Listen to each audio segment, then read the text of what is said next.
明王远来，老衲为客远迎。天龙寺威名，小僧早已倾慕。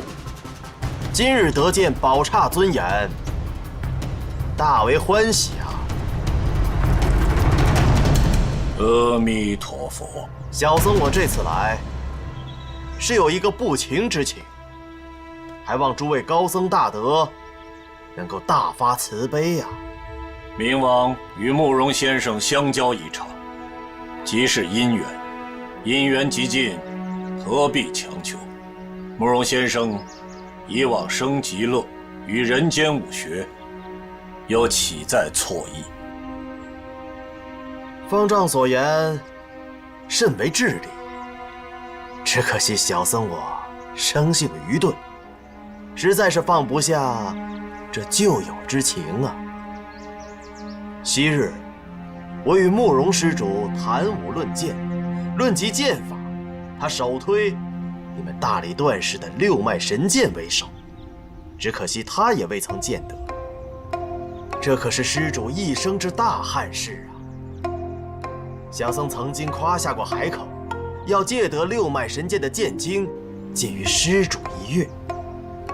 这大丈夫一言既出，不论生死，更何况小僧我绝不会自食其言的。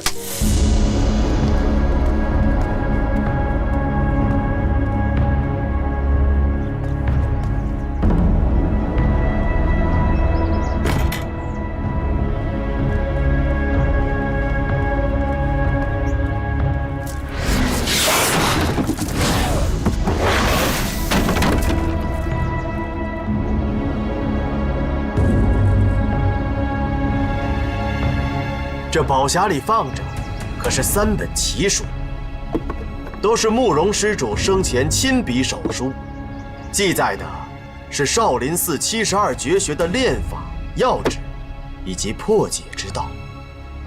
小僧今日愿用这3本奇书，换贵寺的六脉神剑剑经一把。当然了，小僧我年轻识浅，光靠我嘴说，怕难以博取诸位大师的信任，那只好在大师面前献丑了。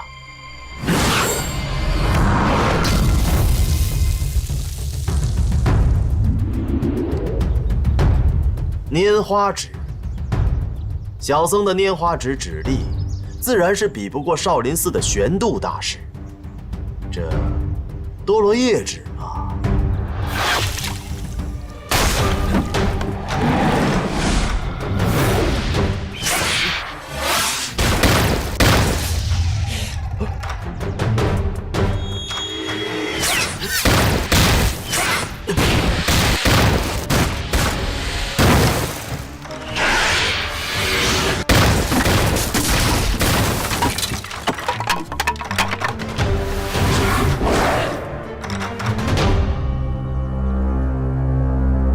皆知名不虚传，佩服。过奖了。那现在大师的意下如何？国师以3门指法见教，可见诚意。只是我们自己的阴阳指上次修习不全，要旁人的武学奇经作甚？小僧说句不知天高地厚的话，如果六脉神剑真如慕容施主说的如此精奥的话，我看如今你们天龙寺应该无人可以练成吧？送客。国师，请。既然六脉神剑剑经如今已是徒有虚名，大师何必为了一本剑经伤了大理和我吐蕃的和气呢？国师言外之意，若是天龙寺不交出此经，大理、吐蕃2国便会兵戎相见。我吐蕃国主非常了解大理的风土人情，早就有会猎大理之意。我只是担心此举会多伤性命，有违我佛慈悲之意。小僧我已经劝解多年。国师既精通少林72绝学，复有精善大雪山大轮寺武功，既要经书，出手便是。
剑果然有少泽剑法。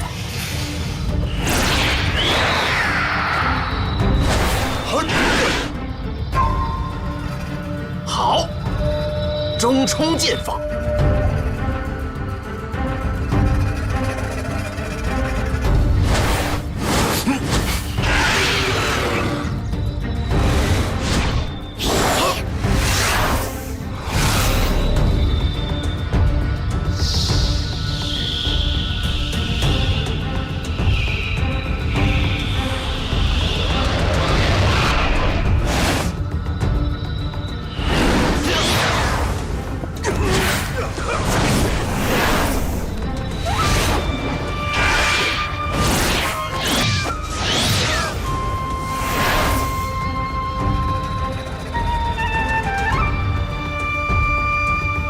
即末世，凝神观剑，自观自学，不为祖训。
大师内力深厚，小僧甚是钦佩啊。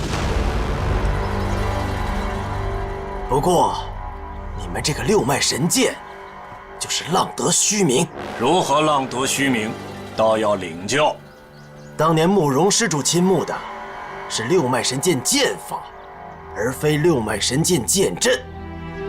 你们6个人合在一起，是威力颇大，不过和少林寺的罗汉阵法、昆仑派的混沌剑法不相伯仲，算不得天下第一。剑法也罢，剑阵也罢，是国师赢了，还是我们天龙寺赢了？这第一仗嘛，贵寺稍占上风。不过我已经答应了慕容施主，要带走剑经，岂能知难而退呢？大师放心，我已经想到了克制之法。接招吧！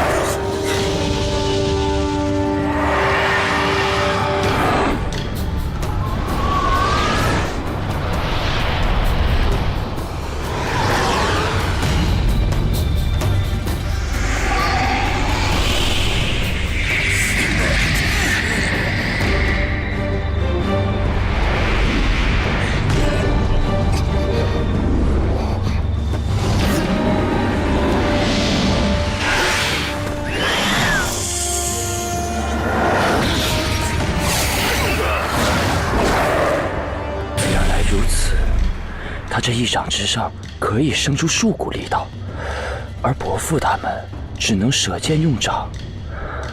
这六枚神剑显然是不及他的火焰刀了。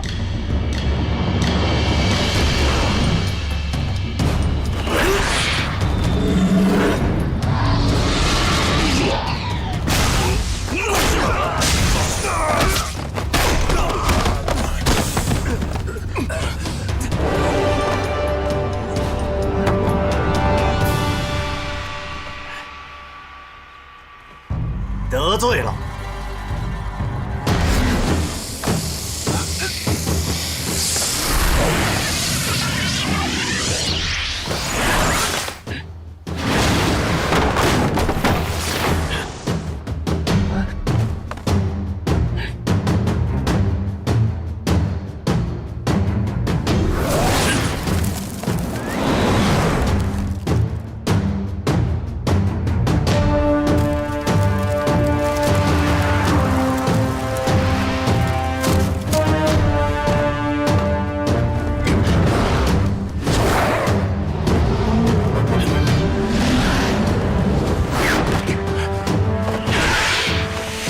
伯父，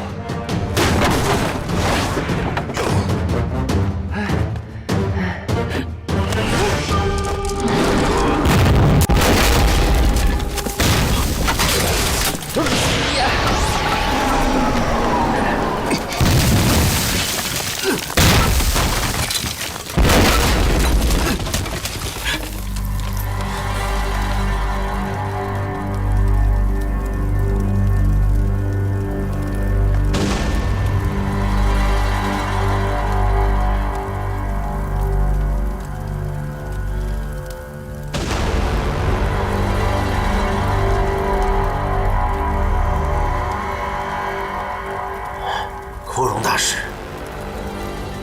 没想到你如此刚烈，就算毁了经书，也不解小僧一跃。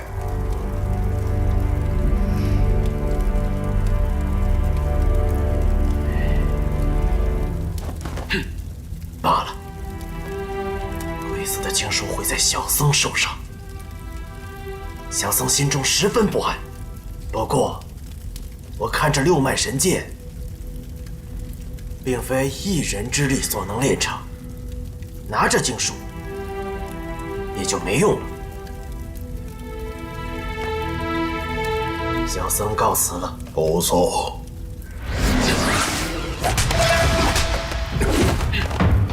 伯父，我吐蕃国主早就听闻保定帝威名，现在就请放下你的身段，和我去吐蕃一叙吧。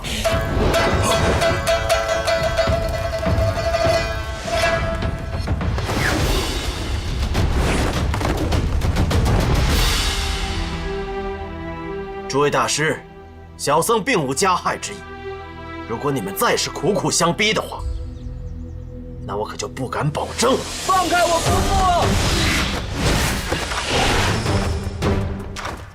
父！尊驾是谁？你莫问我是谁，先放了我伯父再说。玉儿，不要管我，我现在只是闲云野鹤一老僧。别忘了速速通知你爹登基，传接大宝。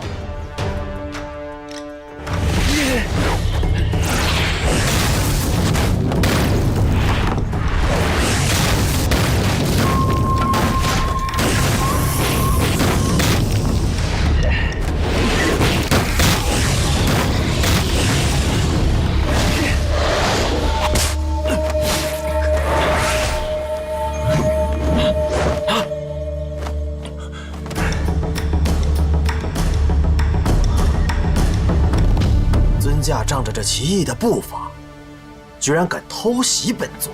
你才是偷袭暗算，卑鄙小人！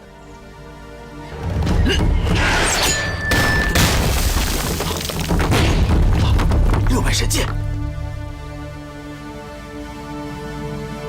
看来我还真是小瞧你这个臭小子了。那就看看你究竟有多少本事！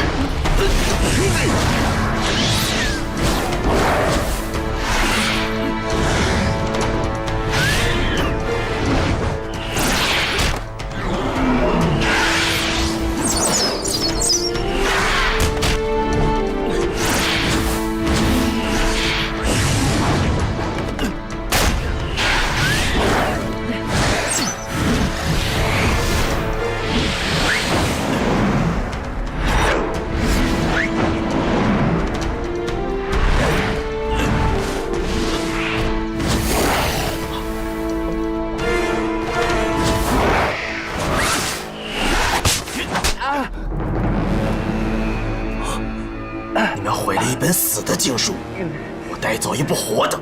从此以后，慕容施主九泉之下就有人陪伴。告辞。